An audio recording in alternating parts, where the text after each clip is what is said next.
Okay, I would knock and enter my patient's room, perform some hand hygiene. Hi, my name is Oasis. I'll be your nurse today. Can I have your first and last name and date of birth? Kayla Mendoza, March 22nd, 2008. Do you have any allergies? No. Great. So I would check that with the wristband on her wrist and then our MAR to make sure everything was correct. I would go ahead and then explain what we were going to do for the day. We're going to go ahead and perform a respiratory assessment. So I'll take your respiration rate. I'll go ahead and listen to your lung sounds on your front and on your back and just kind of palpate around for any abnormalities. Is that all right with you? Now, when I first walked in, I had already started the respiratory assessment. I went ahead and I looked to make sure that her respiratory rate seemed as if it was within normal limits, that she wasn't pulling from her abdomen while breathing, and that she wasn't short of breath.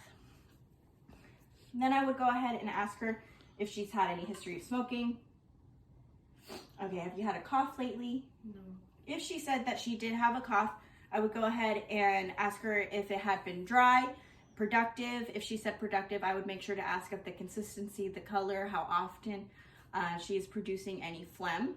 Have you had any trouble breathing as of lately, whether it's sitting, lying down, or with activities? No. Had she said yes, I would make sure to take note as to when her short of breath is occurring and then how long it usually lasts and if anything helps it or makes it worse. So the first thing that I'm going to do is take her respiratory rate for a full minute. I won't be doing it for the purpose of this video. A normal respiratory rate is between 12 and 16. During this time, you want to make sure that everything's even. You don't hear any congestion. You don't see any shortness of breath, tachypnea, if she's pulling from any other parts of her body to breathe, such as her abdomen. So her respiratory rate was normal. So I'm going to go ahead and inspect your chest. For this purpose of the video, I will not be exposing my patient.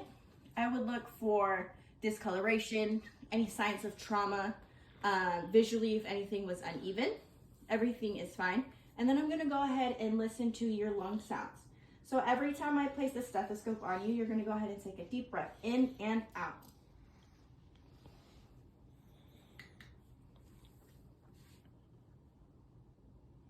Take a deep breath in. Okay. Take a deep breath in.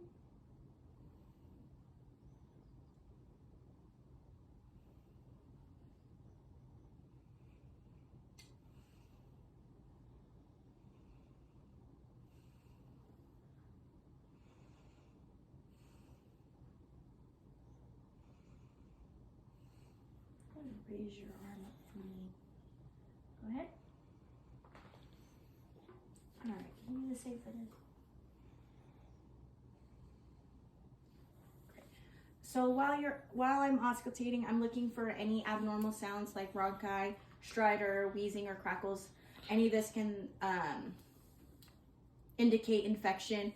Things like diminished breath sounds to indicate injury. I went ahead and did it from side to side just to kind of compare each lobe. She was cleared of auscultation, and then I would move to the back.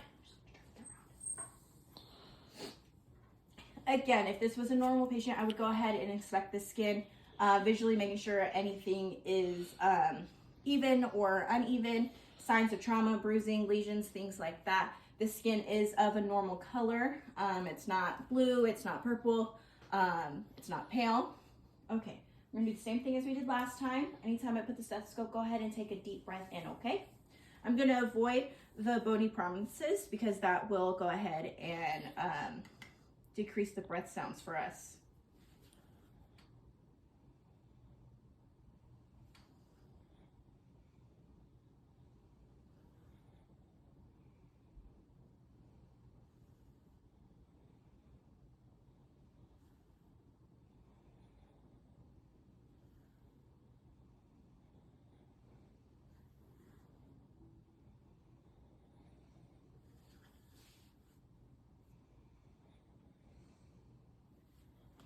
Again, I was taking note to any abnormal breath sounds, rhonchi, wheezing, crackles, things like that. Nothing was diminished, indicating there is no injury. I take note too that the right lung does have 3 lobes while the left lung only has 2. I go side to side to make sure that I can compare the left and right appropriately.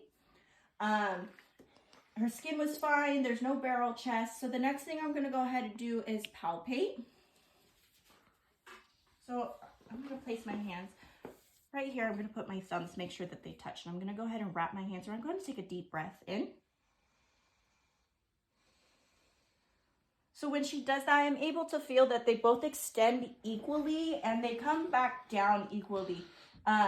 Neither side is having any decreased ability to go ahead and expand. And then you just kind of feel around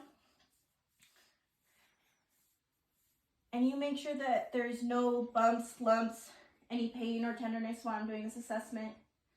All right, while I was doing the assessment, did you have any trouble breathing at all? No? Great.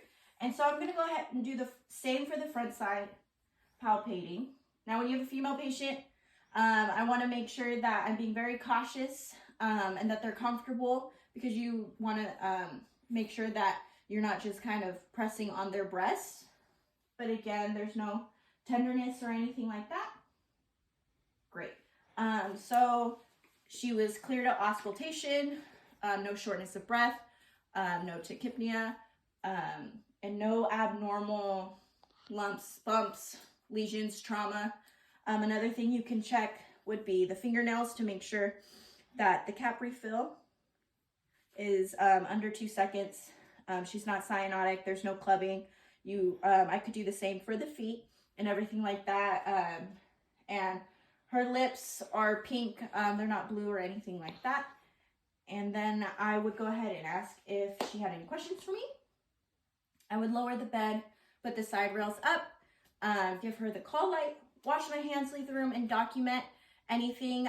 If I found any abnormalities, I would document where I found them, what kind of abnormality it was, and if it was exacerbated on inspiration and exhalation, things like that.